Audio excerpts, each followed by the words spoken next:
સૌ વાલા મિત્રોને મારા જય સિયારામ. હું દુષ્યંત પાઠક શ્રી હનુમાનજી દાદાની અસીમ કૃપાથી એક નવા વિડીયો સાથે આપની સેવામાં ઉપલબ્ધ છું. તો વાલા મિત્રો, આજનો ઉપાય આ વિષયની અંદર તારીખ છે 2 ઓગસ્ટ 2026 અને વાર છે રવિવાર. વાલા મિત્રો, પંચાંગની વાત કરું તો અષાઢ મહિનો કૃષ્ણ પક્ષ ચાલી રહ્યો છે. પૂર્વ ભાદ્રપાદ નક્ષત્ર કુંભ રાશિનો ચંદ્ર છે. પૂર્વ ભાદ્રપાદ નક્ષત્રની સાથે અતિગંડ યોગ છે. કુંભ રાશિનો ચંદ્ર અને ત્યાર પછી મીન રાશિનો ચંદ્ર શરૂ થશે. કર્ક રાશિનો સૂર્ય છે. અશુભ સમયની વાત કરું તો યમઘંટ બપોરે 12:33 થી 2:12 સુધી છે અને રાહુકાળ સાંજે 5:29 થી 7:07 સુધી છે. આ બંને સમય અશુભ સમય છે. અશુભ સમયની અંદર શુભ કાર્ય શુભ યાત્રા ના થાય. શુભ કાર્ય અને શુભ યાત્રા કરવા માટે કોઈ સારું ચોઘડિયું, કોઈ સારું મુહૂર્ત લેવાનું, જેમાં ઉત્તમ અભિજીત મુહૂર્તનો સમય બપોરે 12:07 થી 12:59 સુધી છે. આ સમયની અંદર તમે કોઈપણ પ્રકારનું શુભ કાર્ય અને શુભ યાત્રા કરી શકો. વાત કરીશું આજના ઉપાયની. તો આજના ઉપાયમાં વહેલી સવારે સ્નાન કરવા નાહવા બેઠશો ત્યારે નાવાના પાણીથી એકવાર શરીરને ભીનું કરી દેવાનું. 50 ગ્રામ જેટલું દૂધ લેવાનું.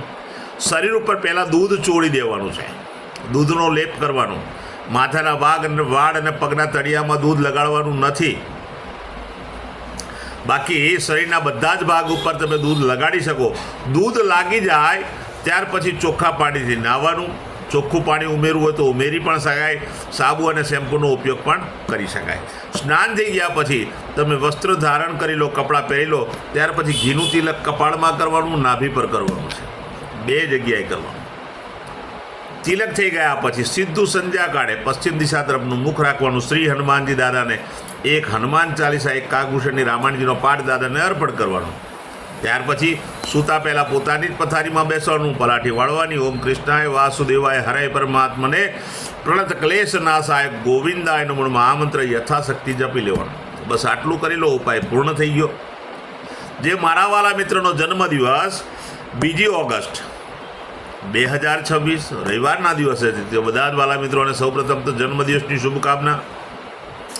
શ્રી હનુમાનજી દાદા તમારી મનોકામના પૂર્ણ કરે, બલ બુદ્ધિ ને વિદ્યા આપે, તમારું અને તમારા પરિવારનું ભગવાન રક્ષણ કરે. વાલા મિત્રો,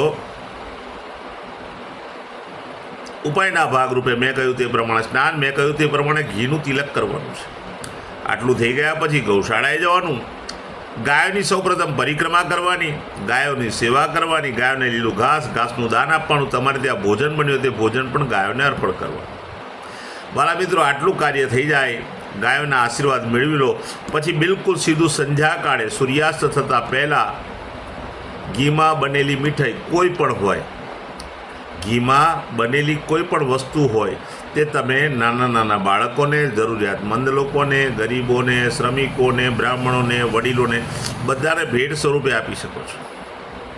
બસ આટલું જ ઉપાય કરવાની જરૂરિયાત છે. વિશેષ તમારો ઉપાય કરવો હોય તો કોઈ પણ મહાદેવજીના મંદિરે તમારે જઈને ઘીનું દાન કરવાનું છે.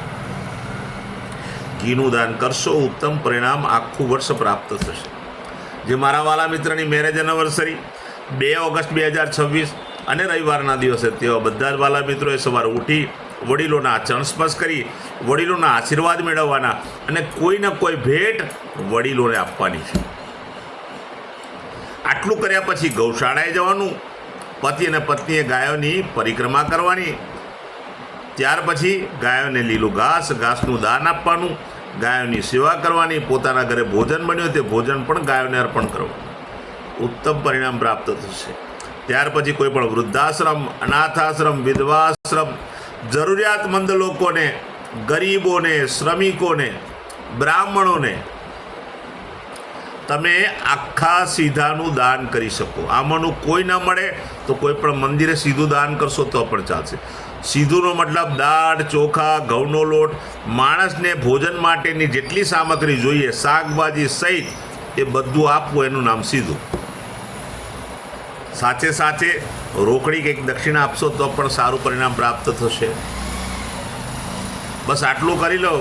ઈશ્વરની કૃપા પતિ અને પત્ની પર આખું વર્ષ રહેશે. વાલા મિત્રો, મારા બધા જ વિડીયો યુટ્યુબ પર હોય છે. મારી યુટ્યુબની ચેનલનું નામ છે દુષ્યંત પાઠક.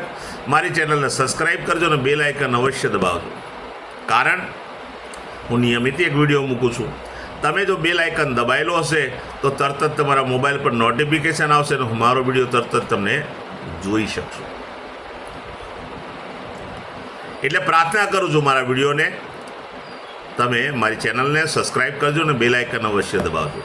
મારું ઇન્સ્ટાગ્રામ, મારું ફેસબુકનું પેજ, આ બંનેનું નામ પણ દુષ્યંત પાઠક છે. મારા પેજને ફોલો કરજો, લાઈક કરજો.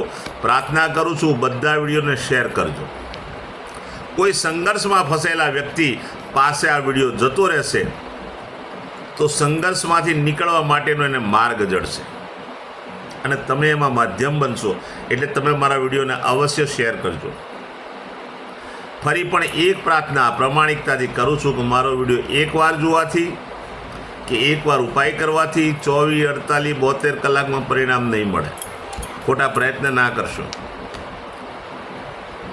જો સંઘર્ષમાંથી બહાર આવવું હોય તો નિયમિત મારો વિડીયો જોજો અને નિયમિત હું કહું એ પ્રમાણે ઉપાય કરતા જજો. એક સમય એવો આવશે કે તમારા ગ્રહો બેલેન્સ થઈ જશે અને તમે તમારા જીવનમાંથી સંઘર્ષમાંથી બહાર આવી જશો. દુઃખ, પીડા, ચિંતા, ટેન્શનથી ફ્રી થઈ જશો. નવા વિડીયોમાં ફરીથી મળીશું. આપ સૌને મારા સીતારામ.